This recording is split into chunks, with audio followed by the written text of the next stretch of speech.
Queen is in, and let me try this. Okay, so I area the floor, control area, and then what do I do? Rose, ay, depende po lagi. I did it. Wait, did I hurt her? How much damage did I do? Wait, let me see.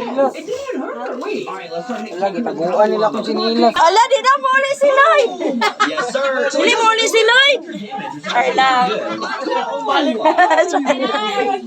Atik lang, Lloyd. Uy, sige sa dago nga, kung sinilas, nawala. Di Lloyd, di muli. Because I'm gonna be honest, love Bro, bro. Okay. Ikaw, Nil. Ah. Sila. Ako na, kag-bullshit. Dili ka matulog. Ah, tiyo. Kag-bullshit technique na. Uy, smile sa daw. Uy, ang kaya, ang ligay, ang sharp.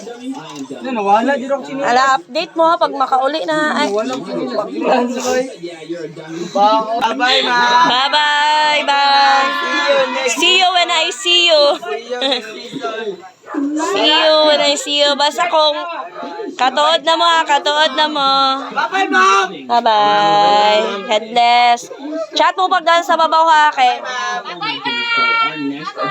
Bye.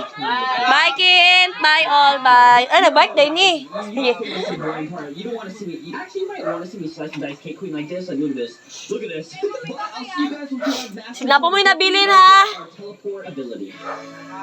Finally, boys, we killed Cake Queen 20 times, alright? And we finally have Overmastery 250, which means we have our new ability, which is to be in a control area. It's really cool, but we